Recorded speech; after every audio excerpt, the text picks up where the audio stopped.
Sir చెప్తాడు future city అని, కానీ అందరు 4th సిటీ అంటున్నారు, 4 బ్రదర్స్ సిటీ అంటున్నారు, పేపర్లలో వస్తూ ఉన్నాయి, ప్రజల నాడులో వింటా ఉన్నాం. సార్ నేను పేరు తీసుకోలేదు సార్, శ్రీధర్ బాబు సార్ పేరు తీసుకోలేదు, నేను పేరు తీసుకోలేదు సార్.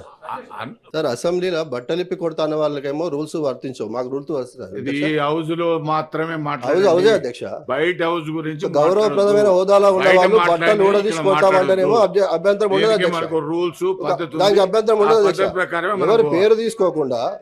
ఎవరి పేరు తీసుకోకుండా మాట్లాడితే అభ్యంతరం ఏంది అధ్యక్ష? వారికో చట్టం మాకో చట్టం అధ్యక్ష. చట్టం అధికార పార్టీ వాళ్ళ చుట్టమైందా అధ్యక్ష? ఏంది అధ్యక్ష ఇది? నీ ప్రశ్న మీద నీ సప్లిమెంటరీ అడుగు కాదు అధ్యక్ష, నాకు మాత్రమే రూల్స్ వర్తిస్తాయి అధ్యక్ష. వర్తిస్తాయి. బట్టలు కూడా తీసుకోవటం, అది అసెంబ్లీలో అన్నారు అధ్యక్ష. గౌరవ ముఖ్యమంత్రి గారు అసెంబ్లీలో మాట్లాడారు, ఆ మంత్రి గారు అబ్జెక్షన్ చెప్పాలి కదా, ఇక్కడ ఉన్న మంత్రులు అబ్జెక్షన్ చెప్పాలి కదా, ముఖ్యమంత్రి గారు మాట్లాడకూడదు. మీరు సప్లిమెంటరీ నాకేనా చట్టం అధికార పార్టీకి చుట్టమైందా అధ్యక్ష?